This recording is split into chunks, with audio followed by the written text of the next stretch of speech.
I'm Maleen, Saeed. This is Al Jazeera live from Doha. Also coming up, the head of U.S. Vice President Kamala Harris has paid tribute to Joe Biden's legacy in her first public appearance since being endorsed by the president to take over as the Democratic candidate in the presidential race.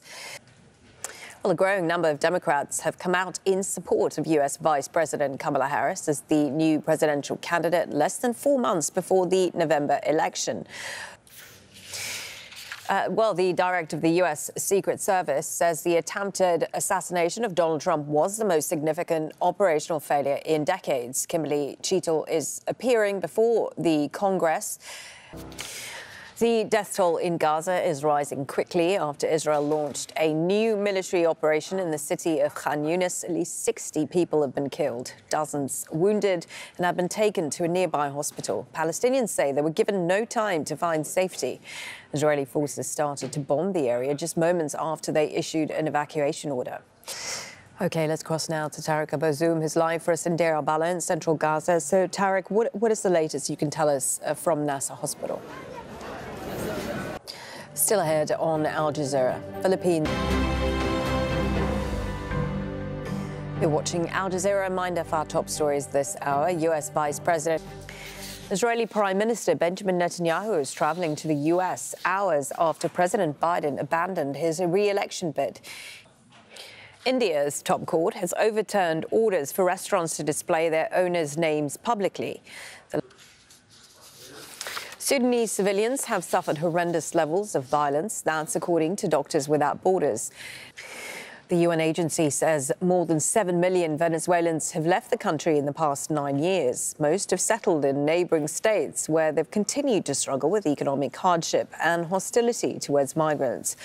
Many hope the upcoming presidential election could put Venezuela on a different path, paving the way for their return. Now to our other big story this hour. Campaign upended, a race transformed. We are less than 4 months away from the 2024 U.S. presidential election. And Kamala Harris has already secured the backing of some top Democrats and influential party donors. This hour, she will make her first public appearance since Joe Biden's exit from the race. Biden himself is isolating at home with COVID-19, but he has endorsed his vice president to replace him on the party ticket.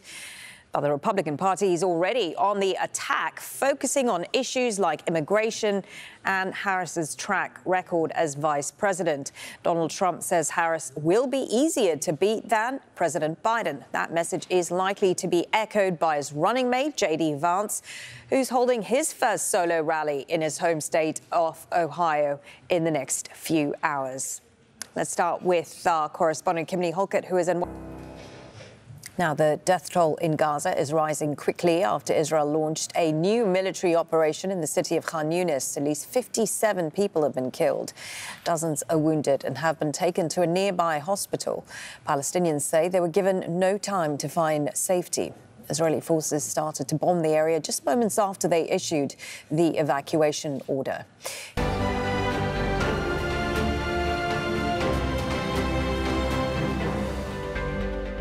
You're watching Al Jazeera. Reminder of our top stories this hour. A growing number of the hour.